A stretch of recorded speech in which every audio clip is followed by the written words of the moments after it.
Jan media ന്യൂസിലേക്ക് സ്വാഗതം. Ezhur MDPS UP സ്കൂളിലെ സ്കൂൾ പ്രൊട്ടക്ഷൻ ഗ്രൂപ്പ്, സാമൂഹ്യശാസ്ത്ര ക്ലബ്ബ് എന്നിവ സംയുക്തമായി 7ാം ക്ലാസ്സിലെ വിദ്യാർത്ഥിനികൾക്കായി സ്വയം പ്രതിരോധ പരിശീലന പരിപാടി സംഘടിപ്പിച്ചു.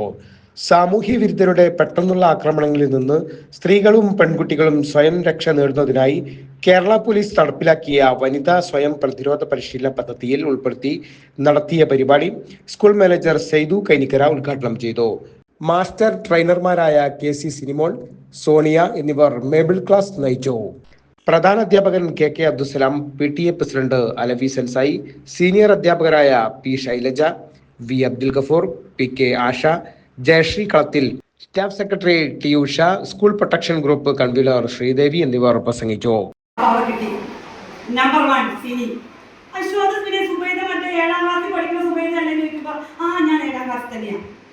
തന്നെ ഇപ്പോൾ തിരൂർ സ്കൂളല്ലേ, എഴൂര് അല്ലേ, നമ്മളങ്ങോട്ട് പറഞ്ഞങ്ങ് തള്ളുകയാണ്.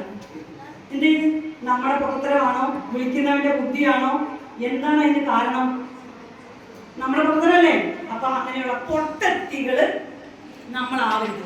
പഠിക്കുക, വിദ്യാഭ്യാസത്തിന് ഇവിടെ കുറെ സയൻസ് നടക്കില്ല, കോമൺ സെൻസ് വളർത്തിയെടുക്കണം, സാമാന്യ ബുദ്ധി ഉണ്ടാക്കിയെടുക്കണം. ഈ ലോകത്തില് കുറച്ച് പറഞ്ഞ ലോകമായപ്പോൾ ഇവിടെ ജീവിക്കണമെങ്കിൽ എത്രമാത്രം കരുത്ത് വേണം, എത്രമാത്രം ബുദ്ധി വേണം എന്നൊക്കെ നിങ്ങൾ അറിഞ്ഞു വെക്കണം. അപ്പൊ നിങ്ങൾ വിചാരിക്കും പോസ്റ്റർ കേസ് ഇപ്പൊ വന്നു, ഇപ്പൊ എടുക്കുന്നു.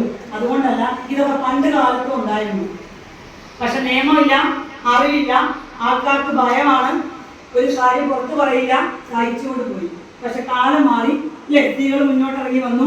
കുറച്ചൊക്കെ നമുക്ക് ഉള്ള കാര്യം പറയാനുള്ള ഒരു മടി മാറി അല്ലേ. നിവർത്തിയില്ല, ഉളുപ്പില്ലാതെ നമ്മുടെ കാര്യം പുറത്ത് പറയാൻ നമുക്ക് പറ്റത്തില്ലെന്നുണ്ടെങ്കിൽ നമ്മൾ എന്നും നരകിക്കും, എന്നും പീഡനം അനുഭവിക്കും. ഇങ്ങനെ പേടിച്ച് പേടിച്ച് പേടിച്ച് എന്താ പറയുക, സൈക്കോളജിക്കലി ഒക്കെ ഉള്ളിൽ ഭയങ്കര ബുദ്ധിമുട്ടായിരിക്കും, പക്ഷെ പുറത്തറിയത്തില്ല. അങ്ങനെ ഇൻട്രോവേർട്ടായി ഒരു കാലം ജയിലിൽ ബോധം കൊണ്ടൊന്നും ഇല്ല, എന്നാലും ലോകത്തുനിന്ന് കഴിയണം. സ്വാതന്ത്ര്യം ഹനിക്കപ്പെടുകയാണ് പ്രതികളുടെ. അപ്പൊ അങ്ങനെ കിടക്കുന്ന ആൾ 90 ദിവസത്തേക്ക് പുറത്തിറങ്ങി വരുമ്പോൾ കുറ്റം ചെയ്യാത്ത ഒരാളാണെങ്കിലും എന്നുള്ള അവസ്ഥ ആലോചിച്ച് വയ്ക്കും. അപ്പം നമ്മളൊരു പരാതി പറയുമ്പോൾ അത് ജെന്യൂൻ ആയിരിക്കണം. അപ്പൊ അതിനെന്ത് വേണം? തിരിച്ചറിയണം.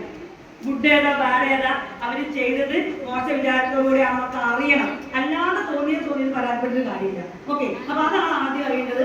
നമ്മുടെ മുകളിലുള്ള കടന്നുകയറ്റത്തെ കുറിച്ച് അറിയണം.